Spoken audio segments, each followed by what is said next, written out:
Tonight, we'll find out more on the Student Government Association's runoff election. And Troy students get ready to rally on the state capitol. Stay tuned. Troy TrojanVision Nightly News starts now.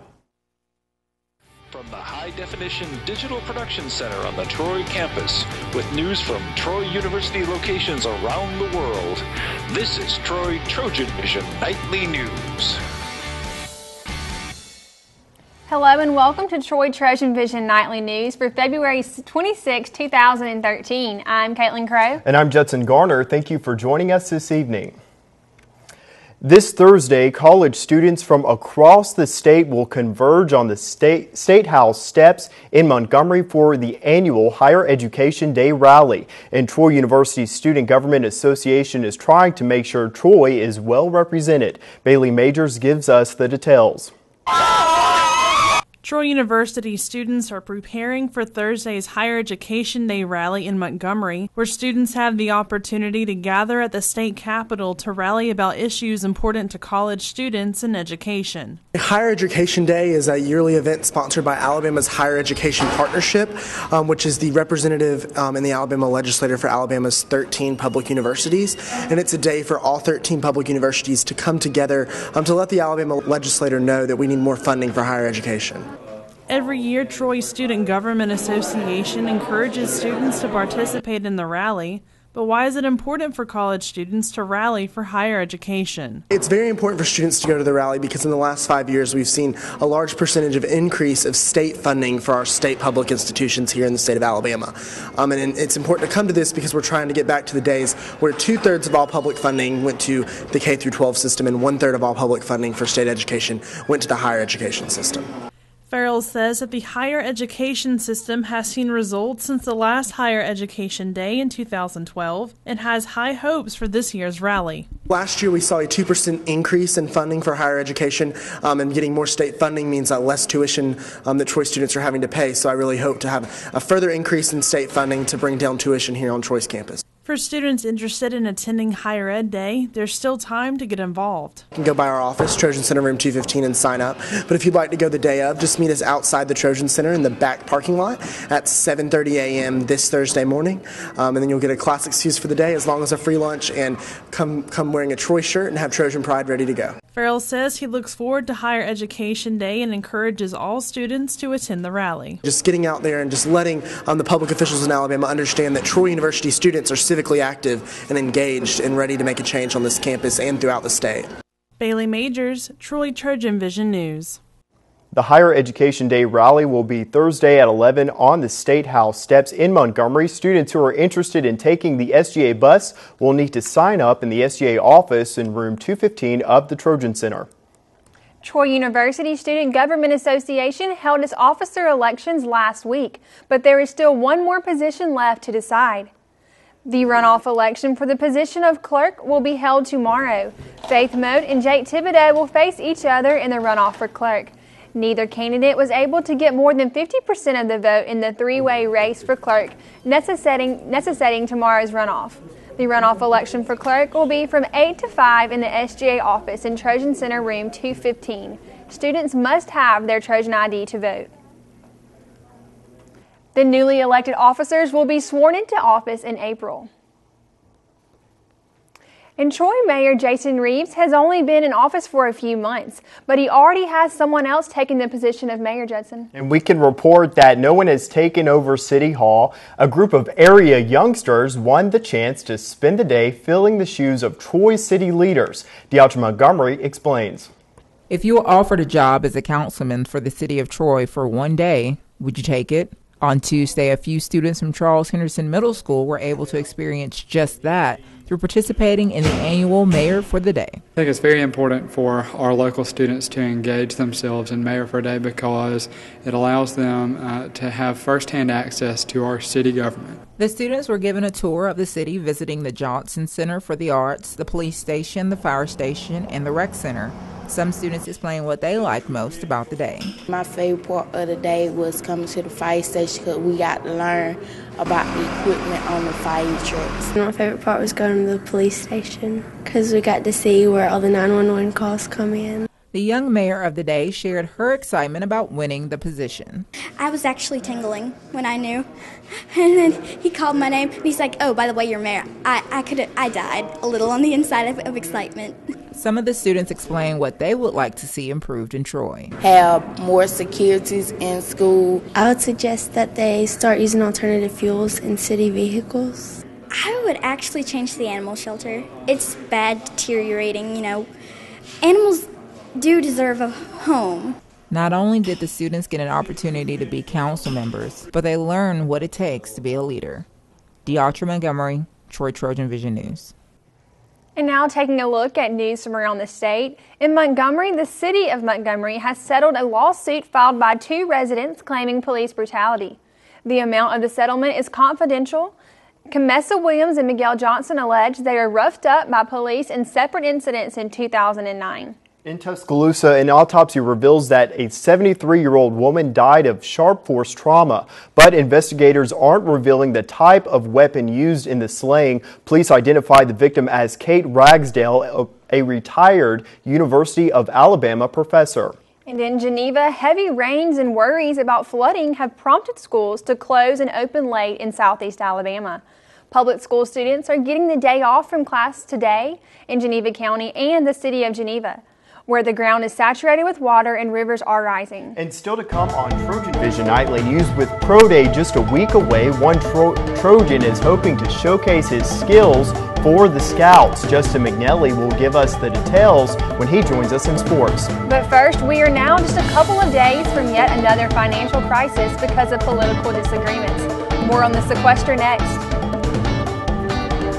I'm Danielle Nottingham in Washington. Coming up, the president warns of hundreds of thousands of layoffs if Congress can't make a budget deal. Do you like this top? It's so gay. Really? Yeah, it's totally gay. You really shouldn't say that. Say what? Well, say that something's gay when you mean it's bad. It's insulting. What if every time something was bad, everybody said, oh, that's so girl wearing a skirt as a top? Oh, you are. Those are cute jeans, though. When you say that's so gay, do you realize what you say? Knock it off. If you can learn one thing in life, especially if you go into business, it's how to communicate and how to work with others. And I do think Troy taught me that. Troy reaches out to people who they see their commitment to public service. Troy just attracts students that want to give back to the community, that want to give back all across the world. We want to educate the mind to think, the heart to feel, the body to act. We want to enable our students to go out into this world and make a difference. Troy University, in class, online, within reach. Troy.edu. From the high-definition digital production studios of Troy University, you're watching the award-winning Troy TrojanVision Nightly News. And now for a look at what's happening across the nation and around the world, we'll go to Caitlin Crow at the Global News Desk. Caitlin? Well, President Obama is warning people that they will lose their jobs if Congress does not step in and stop automatic spending cuts. He's trying to turn up the pressure on the GOP to agree to a short-term deal that will at least delay the deadline. Danielle Nottingham has more from the White House. President Obama is visiting a shipyard in Newport News, Virginia today. He is warning that civilians who work on Navy ships could face layoffs if $85 billion in automatic budget cuts kick in this Friday. Military leaders talked about how challenging the cuts will be at a congressional hearing this morning. If we do not have the resources to train and equip the force, our soldiers, our young men and women are the ones who will pay the price, potentially with their lives. With the clock ticking, it's small businesses like this communications contractor that are already bracing for the impact of the cuts, especially hits to the Defense Department. For us, it could go into the millions of dollars. Pedro Alfonso employs 120 workers at his facility in Washington, D.C. His business relies on contracts with government agencies that will see their budget slashed. We'll have to start putting plans in place. Who do we cut? How do we cut back? The main sticking point between the White House and congressional Republicans is taxes. Republicans agreed to raise taxes in the fiscal cliff deal last month, and they say that's enough. They're also criticizing the president for taking his message on the road. He's traveled over 5,000 miles the last 2 weeks. And we challenge him, Mr. President, travel 1.5 miles up here to Capitol Hill. Business owners like Pedro Alfonso say it's easy for Congress and the White House to criticize each other, but they're not the ones facing layoffs and pay cuts. Danielle Nottingham, CBS News, Washington. A new study finds the incidence of advanced breast cancer is growing among younger women. The findings are concerning because younger women tend to have aggressive cancer and lower survival rates. Marley Hall reports from New York. More women are being diagnosed with advanced breast cancer at an early age. Scary. It's definitely very scary, but something to be aware of. A new study in the Journal of the American Medical Association finds a small but significant increase in advanced breast cancer among women in their 20s and 30s. Researchers found the rate has gone up each year since 1976. Ideally, you'd like to see that number go down and not go up. Young women with breast cancer tend to have more aggressive forms of the disease than older women and have lower survival rates. 230,000 women are diagnosed with breast cancer in the U.S. every year. 11,000 are under 40. There are no routine screening practices recommended for that age group.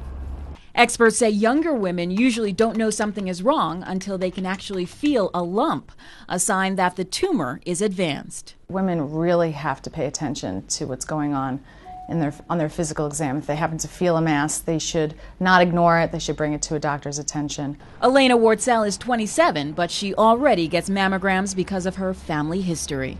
That's scary. I mean, you don't think about it coming into younger people like that. You think of it as an older kind of disease. Researchers say more studies need to be done to figure out why the numbers are going up. Marley Hall for CBS News, New York. As Pope Benedict prepares for his final public appearance as Holy Father tomorrow, the Vatican answered some questions today about his future. Benita Nair has the latest from Rome. Pope Benedict XVI will still be addressed as His Holiness after he retires. The Vatican announced the Holy Father will keep his name, Benedict XVI, and will be known as Emeritus Pope. After his resignation on Thursday, the 85-year-old's dress will also change a bit. He will wear a simple white cassock. A very important point are the shoes. They will no longer be the red shoes that you've seen him wear, but he has chosen to keep brown shoes. The Pope was given the brown shoes during his trip to Mexico last year. Pope Benedict does not want to in any way steal a millimeter of the limelight away from his successor. 50,000 tickets have been requested for the Pope's final audience here at St. Peter's Square tomorrow. The Vatican says he will be driven around so people can see him. Then he will go to the platform and give his last talk. I expect it'll be a day of great emotion. I don't know whether we'll see it on his face. The Pope is very good at controlling himself in public. Benedict gave cardinals the go-ahead on Monday to move up the ceremony to elect the next pope. The cardinals plan to set a date for the process to begin when they meet Monday. Vanita Nair, CBS News, the Vatican. And that wraps things up from the Global News Desk. To see more stories from across the country and around the world, you can tune in to Trojan Vision Global News right after the nightly news. Now back to you, Judson. Thanks a lot, Caitlin. Now Justin McNally joins us for a look at sports. So Justin, we have a team in action tonight. They're not playing at home, but they're also not playing too far away from home either. That's right. The Trojan baseball team is in action. Just actually right up 2:31 in Montgomery, taking on Alabama State tonight. But I'll get to that preview and more here in sports. Okay. And with a busy week in front of them, the Trojan baseball team gets things started tonight with a matchup against in-state opponent Alabama State. Last year, the Hornets were able to get the best of the Trojans 4-2 in Montgomery. After Troy jumped out to a 1-0 lead, the Hornets scored 3 in the bottom half of the second inning to take a 3-1 lead. The Trojans were unable to recover and eventually dropped the contest to fall to 12-12 on the season. The Trojans are looking to regroup after their first loss of this season on Saturday to UConn, and head coach Bobby Pierce feels his team is ready. They played extremely well against us last year, and they were very motivated to play Troy. So I don't think we'll be surprised this time, this go-around. But I do know we'll have to play a good baseball game to win it. First pitch between the Trojans and the Hornets is set to begin at 6 o'clock. And it has been a tough season for the men's basketball team so far. The Trojans have played their hearts out on the court, but are struggling to find some key wins. 12 of the Trojans' 18 losses this year have been by 10 points or fewer, and of those 12 losses, 8 of them have come against conference opponents. The last 3 games the Trojans have played have fit into this trend, and head coach Don Maestri knows that with a couple of made shots, the season might be a little different. We're a much improved team right now. The record doesn't show it. That's why I don't really look at the record, to be honest with you. I'm looking at how we're playing. We're doing very well. I mean, we hit a buzzer shot against North Texas. It looks like we, changed the whole season around. So that's how close this team has been to winning some really big games. And the Trojans will hope to play spoiler and pick up some momentum at the end of the season as they play host to Middle Tennessee State on Thursday night. Tip-off is set for 7:30. And the Trojan women's golf team entered the final round of play at the USA Women's Invitational in 6th place. But thanks to some impressive play, especially from senior Sophia Bjorkman, the Trojans finished the tournament in 3rd. Bjorkman shot a 5 over 77 in the final round to pick up her 5th straight top 10 finish on the season. The Trojans will not have much rest as they prepare for their next tournament in South Carolina. The tournament will begin this Sunday and will conclude on Tuesday. And this weekend, the NFL Combine took place in Indianapolis, and in less than a week, the Trojans will have their own Pro Day. And as Danielle Percival shows us, one former Trojan is doing everything he can to get to the next level. As the top receiver in the Sun Belt in 2012, Chip Reeves has a lot going for him. He's known for his ability to beat defenders down the field with his speed, and he's been spending time working on his strength. I'm working on gaining weight. I put on about 16 pounds.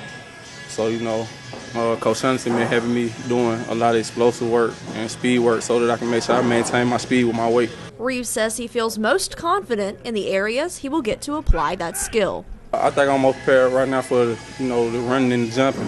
I'm still trying to tighten up on my L drill. And of course, one of the biggest numbers that scouts will be looking for is the 40 time. The last time I ran the 40, I clocked the 4.35, and I've been working harder, since I ran then, put on a little bit more muscle, a little bit more endurance, so I should run that or a little better. Though preparing for the draft takes hard work, there is one area of the draft process Reeves says he's unsure about: what it would feel like to get the call on draft day. I've been trying to think about how I think I'm going to feel and how the people feel around me, but, I really don't know. Nobody really ever going to know until, it happened, but I'm probably going to be the happy person on earth. Whether I get drafted the last person or the first person, I'm going to feel like I got drafted first, no matter what round I go.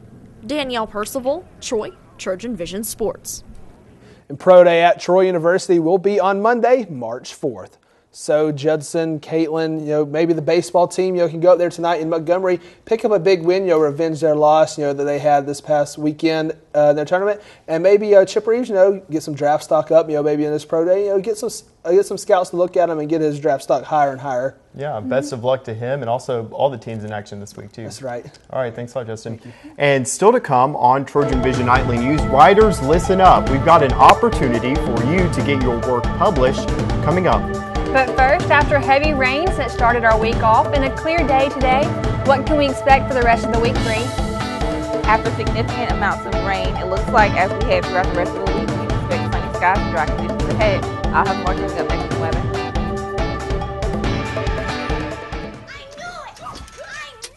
Oh, this isn't good. I was a gift from him to her. I'm going to the animal shelter, which isn't necessarily bad. I just hate the stigma associated with shelter pets. People will think I bite or that I spray everywhere. They're the ones with problems. I'm totally fine. Adopt me, you'll see. I'm gonna go pack.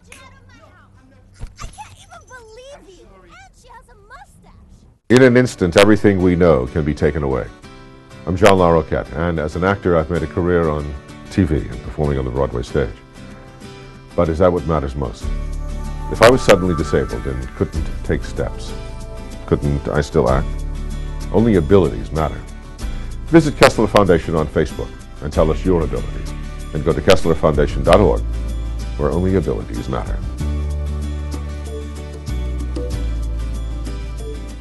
From the high-definition digital production studios of Troy University, you're watching the award-winning TrojanVision Nightly News.